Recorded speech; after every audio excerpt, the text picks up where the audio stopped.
तो guys good evening. फटाफट join हो सके। आज का जो लेक्चर है आपके जो एग्जाम आने वाला एग्जाम है, क्योंकि आपने चैप्टर वाइज पढ़ाई चल रहा है, रेगुलर पढ़ाई चल रहा है चैप्टर वाइज, उसमें नो डाउट।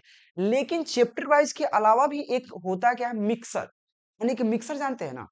मिक्सर मतलब क्या होता है? अरे वो चटनी पीसे वाला मिक्सी की बात नहीं कर रहे हैं, धनिया चटनी पीसे उसके बात नहीं कर रहे हैं हम। यहाँ धनिया कनिया की बात नहीं है।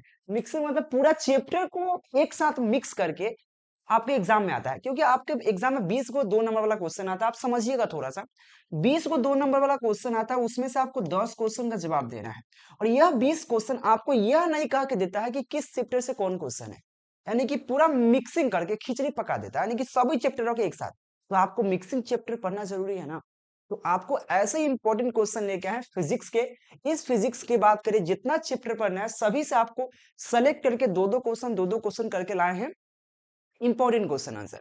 तो यह आपके लिए काफी महत्वपूर्ण हो जाता है ये क्वेश्चन। तो इस क्वेश्चन को देखना है, सब्जेक्टिव क्वेश्चन है, लघुत्तरीय टाइप क्वेश्चन याद रखना, जो 2 नंबर में आपके एग्जाम में पूछे जाएंगे। चलो लेक्चर को शुरू करते हैं। ये भौतिकी का है, अभी फिजिक्स का क्लास 12 का। चलो, तो सबसे पहला क्वेश्चन आपके सामने आता है कि अर्धचालक क्या है। और यह क्वेश्चन जो अर्धचालक है, यह क्वेश्चन 2020, 2021, 2025 सॉरी यार 2023 के एग्जाम में आ चुका है, ठीक है ना। और यह इतना इंपॉर्टेंट क्वेश्चन है, 20, 21, 23 इतने बार ये क्वेश्चन आ चुका है कि अर्धचालक क्या है। अर्धचालक आपने पढ़ा होगा, अर्धचालक सिंपल होता है, बहुत प्रकार के आपने डिफिनेशन पढ़ा होगा, बहुत जगह पढ़ा होगा आपने। कोई भी डिफिनेशन लिख सकते हो आप अपने तौर तरीका से, लेकिन हम 12 के लेवल पर लिखेंगे कैसे, देखिए। देखिए, अर्धचालक जो होता है, जिसमें संयोजी बंद और चालन बंद जो होता है, क्या होता है यहाँ पे, सूक्ष्म ऊर्जा अंतराल होता है। मतलब सूक्ष्म मतलब बहुत कम, यानी कि 9 के बराबर समझ लो। कभी वो ऊर्जा एक साथ आ जाएगा, कभी एक साथ नहीं आएगा, यानी कि सिंपल है, वैसा पदार्थ जिसमें संयोजी बैंड और चालन बैंड, ये समझिएगा, संयोजी बैंड और चालन बैंड क्या होता है कि बीच जो ऊर्जा गैप होता है ना, बहुत कम होता है, 9 के बराबर। सूक्ष्म ऊर्जा अंतराल होता है, अर्धचालक कहलाता है। वैसा चालक पदार्थ या वैसा पदार्थ जिसमें संयोजी बैंड और चालन बैंड के बीच ऊर्जा अंतराल सूक्ष्म होता है, 9 के बराबर होता है, उसे अर्धचालक कहते हैं।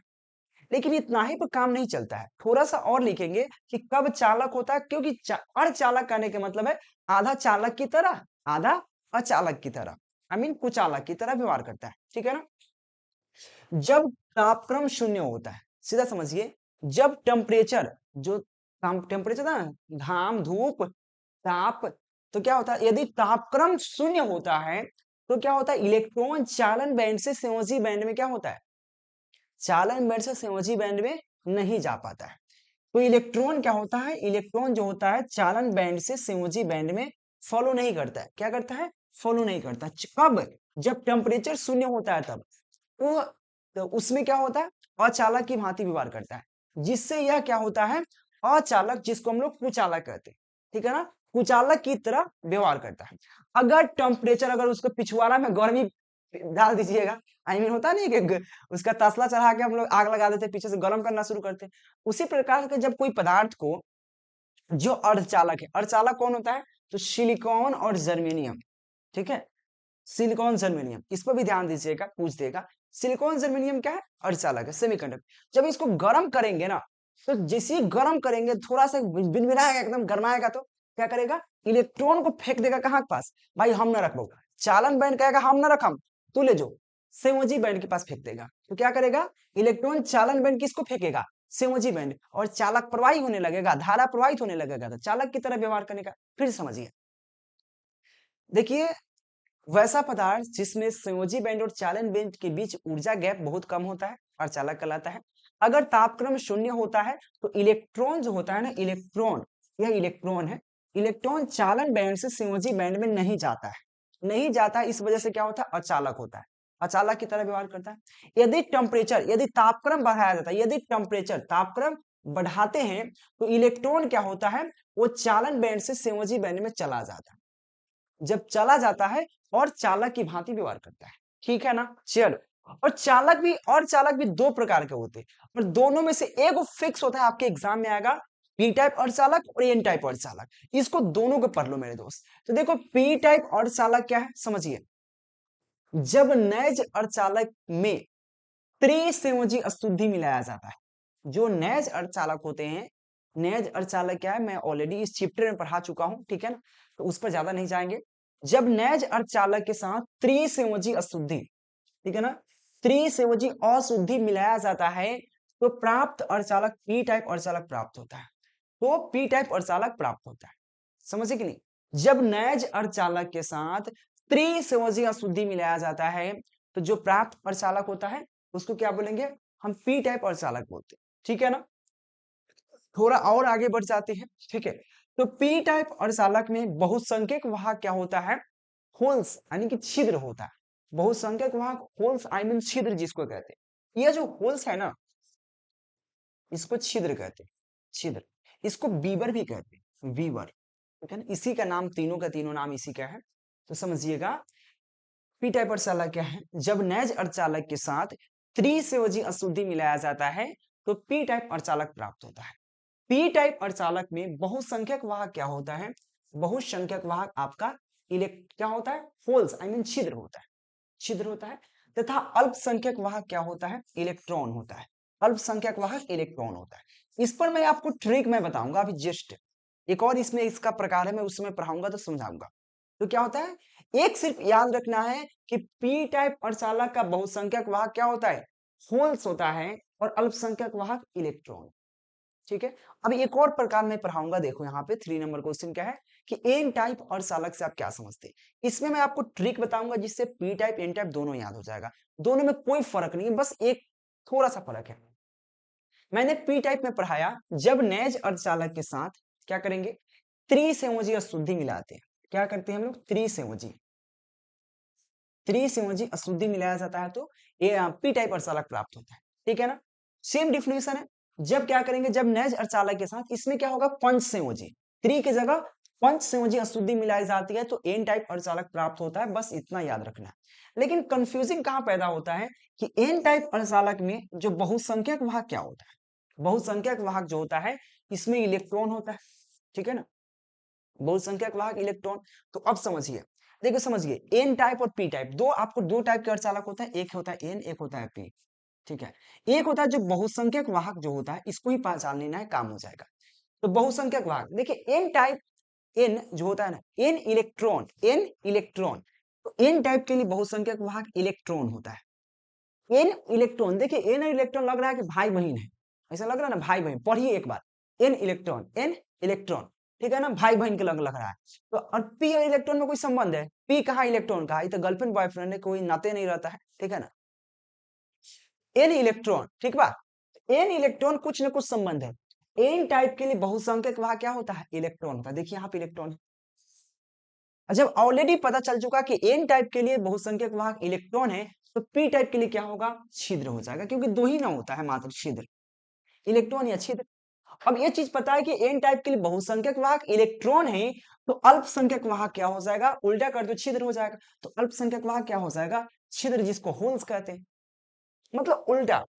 फिर से समझना मेरे दोस्त, एन टाइप अर्धचालक क्या है, जब नैज अर्धचालक के साथ पंच संयोजी अशुद्धि मिलाया जाता है तो प्राप्त अर्धचालक को हम लोग एन टाइप अर्धचालक कहते हैं, ठीक है ना, इसमें पंच संयोजी अशुद्धि। और एन टाइप अर्धचालक में जो बहुसंख्यक वाहक होता है, एन इलेक्ट्रॉन, बहुसंख्यक वाहक इलेक्ट्रॉन होता है, और अल्पसंख्यक वाहक क्या होता है, होल्स होता है।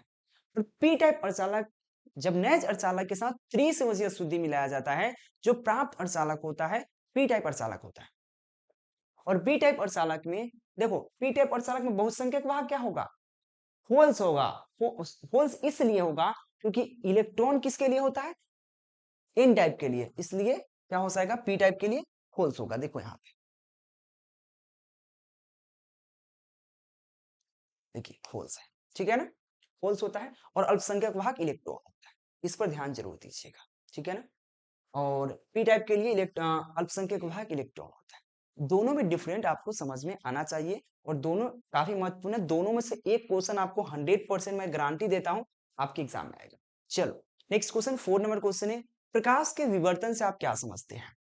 प्रकाश के विवर्तन से क्या होगा, किसी अवरोधक के ज्यामितीय छाया में, क्या कहा, किसी अवरोधक के ज्यामितीय छाया में प्रकाश के मुड़ने की घटना को प्रकाश का विवर्तन कहते हैं। मैंने कहा किसी अवरोधक के ज्यामितीय छाया में प्रकाश के मुड़ने की घटना, यानी कि प्रकाश के मुड़ने की घटना जो होगा प्रकाश का विवर्तन कहलाता है। बहुत इजी डिफिनीशन है और याद रखना इससे इजी डिफिनीशन कहीं नहीं मिल रहा और इसका पीडीएफ मिल जाएगा आपको। सिलेक्टेड क्वेश्चन आपके लिए तैयार है जिसमें आपको 120 2 नंबर वाला क्वेश्चन, आपको 400 1 नंबर वाला क्वेश्चन और 25 5 नंबर वाला क्वेश्चन, यह इतना क्वेश्चन आंसर के साथ प्रोवाइड कराया जाएगा। एक सब्जेक्ट नहीं, ऑल सब्जेक्ट।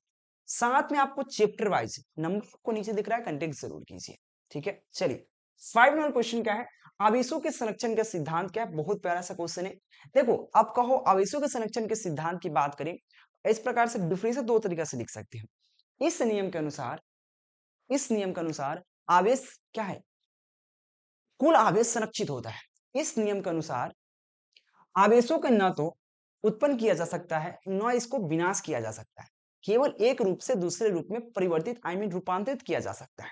समझिए, आप लोग डिफिनेशन ऐसे लिख सकते हैं, ब्रह्मांड में कुल आवेश संरक्षित होता है। शुरू कहां से करना है, ब्रह्मांड मतलब पूरे दुनिया, दुनिया में जो आवेश है हमारा संरक्षित है, न उसको उत्पन्न कर सकते हैं न उसको नष्ट कर सकते हैं, यानी कि ना उसको पैदा कर सकते हैं न उसको मार सकते हैं।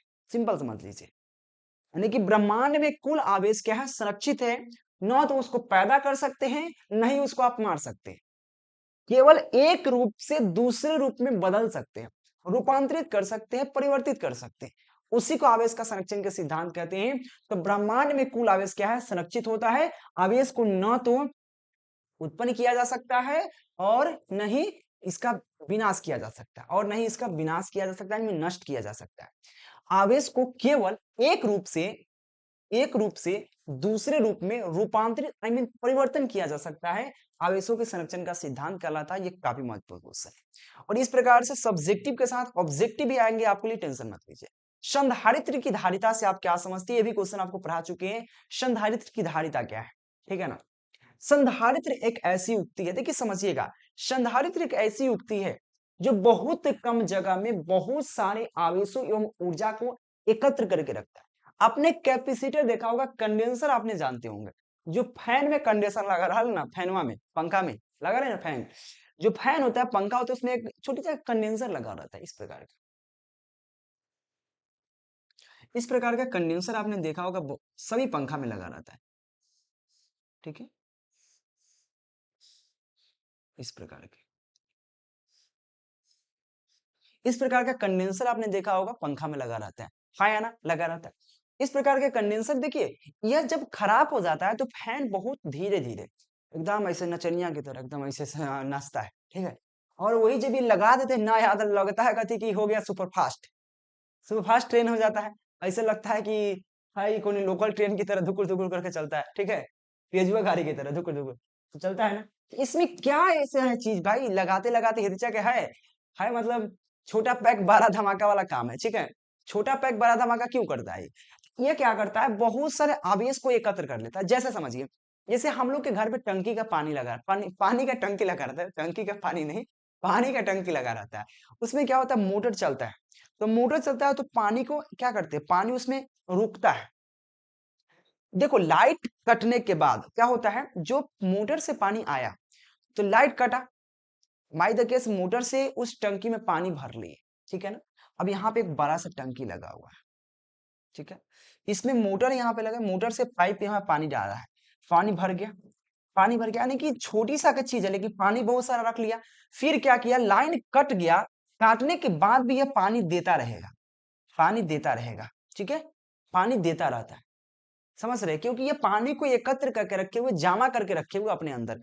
उसी प्रकार से यह कहता है कि आवेश जो होता है, बहुत सारी एनर्जी, बहुत सारी ऊर्जा को ये बहुत सारा एब्जॉर्ब करके एकत्र करके रखता है। इसी वजह से जब एनर्जी एक लेवल से प्रोवाइड करता है किसको, फैन को, और फैन तेज चलता है।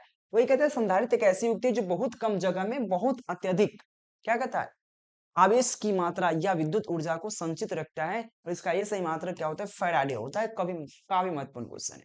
चलो नेक्स्ट क्वेश्चन देखिए, किरचॉफ्स के प्रथम नियम। देखिए किरचॉफ्स के प्रथम नियम क्या कहता है, इस नियम के अनुसार आने वाला धाराओं का योग जाने वाला धाराओं के योग के बराबर होता है। इस नियम के अनुसार किसी बिंदु या किसी संधि पर, देखो ये बिंदु समधि नहीं, समधि वाला बात नहीं कर रहे, संधि की बात कर रहे हैं, संधि, समधि नहीं, संधि, संधि, ठीक है ना। अच्छा इसमें लिखो, संधि की बात कर रहे हैं, समधि की नहीं, ठीक है ना। किसी बिंदु या किसी संधि पर, ठीक है। तो किसी बिंदु या संधि पर आने वाला धारा का योग, देखो ये धारा आ रहा है, इस बिंदु पर आ रहा है धारा, ये धारा जा रहा है, देखो इस चिन्ह के माध्यम से समझिए।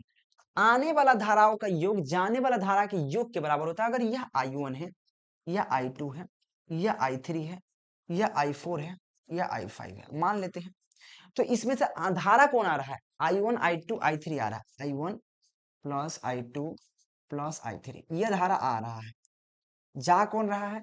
I4 और I5। तो क्या कहता है, आने वाला धाराओं का योग जाने वाला धाराओं के योग के बराबर होता है।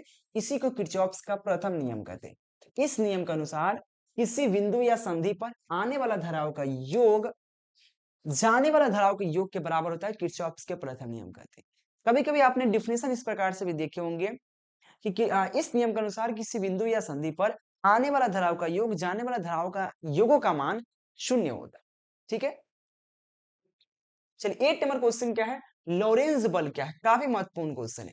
देखिए, जब कोई आवेशित कण ऐसे क्षेत्र से गति कर रहा हो जहां पे विद्युत एवं चुंबकीय क्षेत्र दोनों उपस्थित हो, क्या कहा?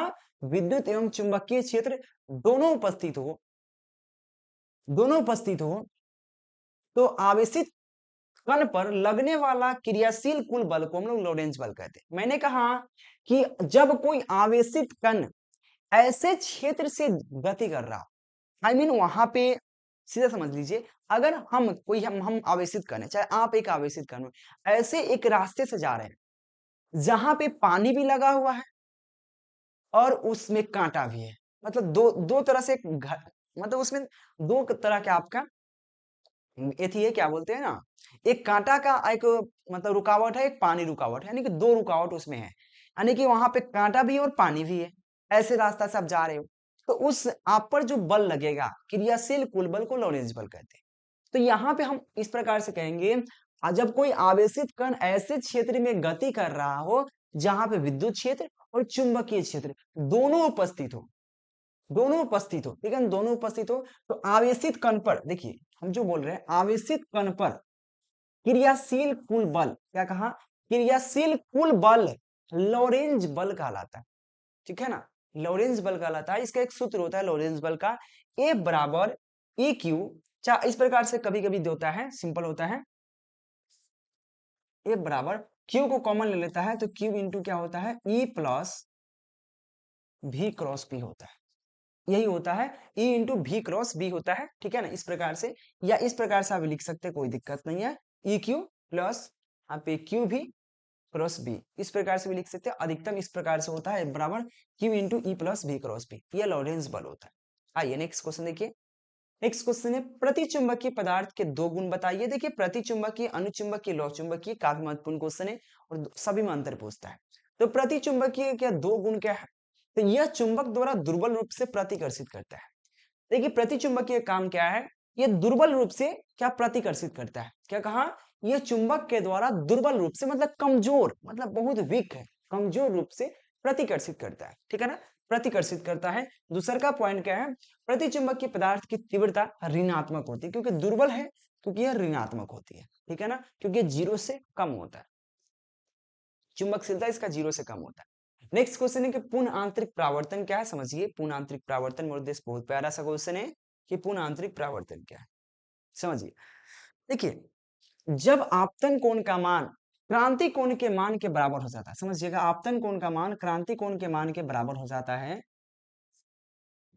जब आपतन कोण का मान क्रांति कोण के मान के बराबर हो जाता है, तो आपतित किरण विरल माध्यम में गमन नहीं कर पाता। जो आपतित किरण है ना, जब आपतन कोण का जो मान है क्रांति कोण के मान के बराबर हो जाता है, अगर ये एक दूसरे के बराबर हो जाएगा, समझिएगा, आपतन कोण क्रांति कोण के मान के बराबर हो जाता है, तो क्या होता है, जो आपतित किरण है ना, आपतित किरण, वह विरल माध्यम में गमन नहीं कर पाता, और विरल माध्यम में गमन नहीं कर पाता तथा सतह से टकराकर भाग जाता है, जो सतह है उससे टकराकर वापस भाग जाता है, यह आपतित किरण है या परावर्तित किरण है, ठीक है। तो आपतित किरण जो हुआ, समझिएगा इस चीज को, कि आपतन कोण का मान क्रांति कोण के मान के जब बराबर हो जाता है, तो आपतित किरण विरल माध्यम में गमन नहीं कर पाता, और विरल माध्यम इधर नहीं आ पाता है, विरल माध्यम में, और टकरा कर भाग जाता है, टकरा कर वापस भाग जाता है, ठीक है ना। जब टकरा कर पूरा सतह से उसी माध्यम में लौट जाती है, इसी घटना को पूर्णांतरिक परावर्तन, ठीक है ना।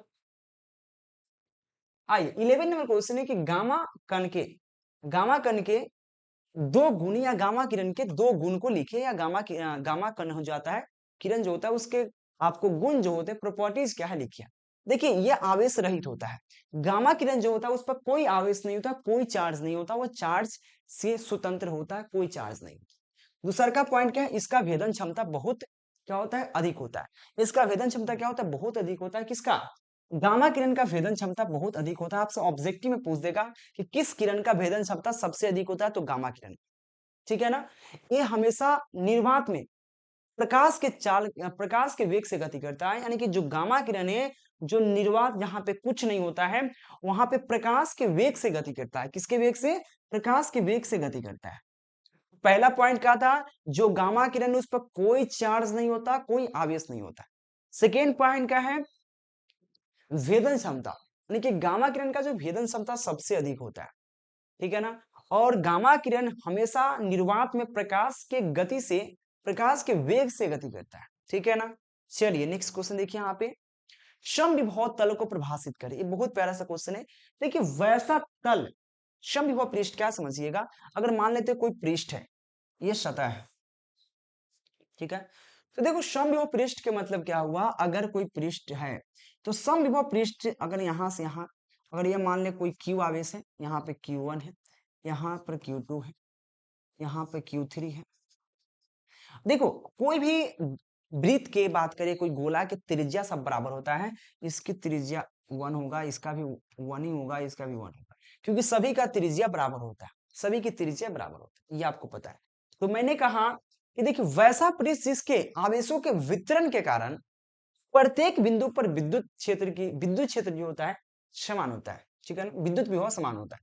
वैसा तल, क्योंकि विद्युत समविभव की बात करें, वैसा तल जिसमें या जिसके प्रत्येक बिंदु पर आवेशों के वितरण के कारण क्या होता है, विद्युत विभव समान होता है, समविभव कहलाता है। सिंपल समझिए, अगर चारों तरफ हर एक बिंदु पर, मान ले इस बिंदु पर बहुत सारा आवेश है, तो कहीं से भी आवेश ज्ञात कीजिएगा सब बराबर आएगा, अलग नहीं आ सकता। चाहे यहाँ से यहाँ के आवेश ज्ञात कर ले, यहाँ से यहाँ के आवेश ज्ञात कर ले, यहाँ से यहाँ के आवेश ज्ञात कर ले, यहाँ से, क्योंकि उसके बीच की दूरी में कोई फर्क नहीं पड़ रहा है, बीच की दूरी उतना ही रहेगा। तो यहाँ से यहाँ के आवेश की दूरी, यहाँ से यहाँ की दूरी, यहाँ के यहाँ दूरी, यानी कि यहाँ से यहाँ के विद्युत क्षेत्र, यहाँ से यहाँ के विद्युत विभव, यहाँ के यहाँ विद्युत विभव, यहाँ से यहाँ के विद्युत विभव, सभी जगह विभव मेरा समान होगा, कहीं अलग नहीं होने वाला, क्योंकि सबकी बीच की दूरी क्या है, बराबर है। तो वैसा तल जिस पर या जिसमें प्रत्येक बिंदु पर, यानी कि वैसा तल जिसके प्रत्येक बिंदु पर आवेशों को वितरण मतलब फैला देना, आवेशों के वितरण के कारण क्या होता है, विद्युत विभव का मान समान होता है, समविभव कहलाता है। मॉड्यूलन क्या है, इसका प्रकार को लिखिए। देखिए बहुत प्यारा सा क्वेश्चन है कि मॉड्यूलन क्या है, ठीक है ना। मॉड्यूलन क्या है, देखिए इसे मॉड्यूलन 3 प्रकार के होते हैं, समझिएगा। निम्न आवृत्ति वाले संकेत को उच्च आवृत्ति वाले संकेत पर आरोपित करने की क्रिया को क्या बोलते हैं हम लोग, मॉड्यूलन बोलते हैं। मैंने कहा निम्न आवृत्ति वाले, निम्न फ्रीक्वेंसी, यानी कि जो निम्न फ्रीक्वेंसी वाले, निम्न निम्न आवृत्ति वाले संकेत को उच्च आवृत्ति पर आरोपित करने के लिए क्रिया, निम्न आवृत्ति वाले संकेत को उच्च आवृत्ति पर क्या करेंगे, उसको आरोपित करेंगे। आरोपित करने की जो घटना है, क्रिया है, उसी को मॉड्यूलन कहते हैं। उसको क्या कहते हैं मेरे दोस्त, मॉड्यूलन कहते हैं, ठीक है। उसको क्या क्या बोलेंगे, मॉड्यूलन बोलेंगे। सिंपल है, निम्न आवृत्ति वाले संकेत को उच्च आवृत्ति वाले संकेत पर आरोपित करने की जो घटना होता है, हमारा मॉड्यूलन कहलाता है। और मॉड्यूलन इसके लिए 3 प्रकार के होता है, आयाम मॉड्यूलन, काला मॉड्यूलन, आवृत्ति मॉड्यूलन। और तीनों का डिफिनेशन मैं एक एक करके पढ़ा चुका हूं, आप जरूर देखने का प्रयास कीजिए, ठीक है ना। चलिए नेक्स्ट क्वेश्चन देखिए, और चैनल को सब्सक्राइब करके पीडीएफ नोट्स के लिए देखिए, नंबर दिख रहा है, कांटेक्ट कर लीजिए, नंबर अपना ग्रुप में ऐड करवाइए, जिससे आपको पूरी एग्जाम तक हेल्प मिलेगा और पूरा इंपॉर्टेंट क्वेश्चन आंसर प्रोवाइड करा दिया जाएगा। अगर आज से आप याद नहीं करोगे इंपॉर्टेंट क्वेश्चन, तो कब याद करोगे। एग्जाम के समय इतना आपको प्रेशर रहेगा कि एक क्वेश्चन याद तक नहीं होगा। आज से प्रैक्टिस डालना शुरू करोगे तभी ना हो पाएगा। तो आज से लो और आज से ग्रुप में नंबर ऐड कराओ। ऑल सब्जेक्ट का आपको objective, short question, long question, I mean लघुत्तरीय प्रश्न एवं दीर्घोत्तरीय प्रश्न उत्तर आंसर के साथ आपको प्रोवाइड करा दिया जाएगा। सबका आपको लेक्चर भी दिया जाएगा जिससे आपको समझाया जाएगा। ठीक है ना, ज्वाइन कीजिए, नंबर दिख रहा है, कांटेक्ट कीजिए। क्वेश्चन है, प्रकाश के व्यक्तिकरण के लिए होने का शर्त क्या है? तो प्रकाश के व्यक्तिकरण होने का शर्त बहुत सारा है। सबसे पहला क्या है, प्रकाश के दो काला संबंध स्रोत होना चाहिए। प्रकाश स्रोत को एक वर्णीय प्रकाश स्रोत होना चाहिए। दो काला संबंध स्रोतों के एक दूसरे से काफी करीब होना चाहिए। देखिए 3 पॉइंट है। सबसे पहला बात, अगर व्यक्तिकरण व्यक्तिकरण होने के लिए दो काला संबंध स्रोत का होना आवश्यक है, ये होना ही चाहिए। और साथ ही दोनों काला संबंध स्रोत काफी करीब, काफी सटल होना चाहिए। एक दूसरे से क्या होना चाहिए, काफी करीब होना चाहिए, सटा होना चाहिए। और थर्ड पॉइंट क्या है, इसमें एक वर्णीय प्रकाश स्रोत होना चाहिए। क्या होना चाहिए, एक वर्णीय प्रकाश स्रोत होना चाहिए। यह क्वेश्चन कहा गया व्यक्तिकरण होने का शर्त। आइए नेक्स्ट क्वेश्चन देखिए यहाँ पे, आयाम मुंडलन क्या है? देखिए आ गया ना, आयाम मुंडलन क्या है, काला मुंडलन क्या है, आवृत्ति मुंडलन क्या है, मुंडलन का प्रकार है। तो यहाँ पे मैं 3 डिफिनेशन आपको क्लियर करूंगा। कितने डिफिनेशन? 3 डिफिनेशन। चाहे आयाम मुंडलन हो, चाहे कला मुंडलन हो, मुंडलन, आवृत्ति मुंडलन हो, तीनों क्लियर हो जाएगा। आवृत्ति मुंडलन तीनों। देखिए सबसे पहले समझिएगा, यदि वाहक तरंगे का आयाम, क्या कहा, यदि वाहक तरंगों का आयाम, ये समझिएगा आयाम निम्न आवृत्ति वाले, निम्न आवृत्ति वाले तरंगों के आयाम के अनुसार, क्या कहा, आयाम के अनुसार बदलती है तो आयाम मुंडलन कहलाता है। क्या कहा मैंने, यदि वाहक तरंगे का आयाम निम्न निम्न आवृत्ति वाले तरंगे के आयाम के अनुसार बदलती है, आयाम मुंडलन कहलाता है। समझ गए?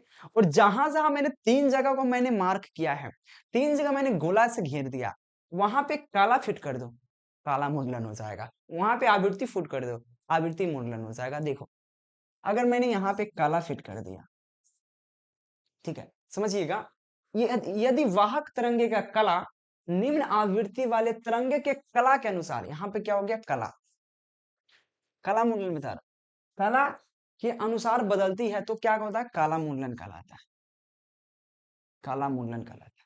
देखो डिफिनेशन बहुत ईजी है, यदि वाहक तरंगे का कला निम्न आवृत्ति वाले कला के अनुसार बदलती है तो काला मुंडलन कहलाता है। यदि वाहक तरंगे का आयाम निम्न आवृत्ति वाले आयाम के अनुसार बदलती है तो आयाम मुंडलन कहलाता है। और वहां पे अब जहां पे आयाम है वहां पे अब आवृत्ति डाल देते हैं, ठीक है ना। यदि वाहक तरंगे की आवृत्ति, क्या कहा, यदि वाहक तरंगे की आवृत्ति, वहां पे आवृत्ति डाल दीजिए, कोई दिक्कत नहीं। यदि वाहक तरंगे की आवृत्ति निम्न आवृत्ति, यदि वाहक तरंगे की आवृत्ति निम्न आवृत्ति वाले तरंगे के आवृत्ति के अनुसार बदलता है तो आवृत्ति मुंडलन कहलाता है। डिफरेंशियल क्लियर है मेरे दोस्त? इसी प्रकार से पढ़ना है और डेली आपको क्लास दिया जाता है। टाइमिंग आपको पता ही है, टाइमिंग सुबह 8 से 9 हिंदी क्लास, ठीक है ना, और 9 से 10 मैथ या बायोलॉजी, मैथ या बायो। शाम को 7 से 8 फिजिक्स, 8 से 9 केमिस्ट्री। ये याद रखना, इसी टाइम से क्लास डेली चलता है और आपको इस पर भटकना नहीं है, डेली क्लास दे रहा हूं मैं तो दोस्त। ठीक है, thank you watching for this video. PDF notes के लिए नंबर दिख रहा है, कांटेक्ट कीजिए, टेलीग्राम ज्वाइन कर लीजिएगा, लिंक आपको डिस्क्रिप्शन में। थैंक यू मेरे दोस्त।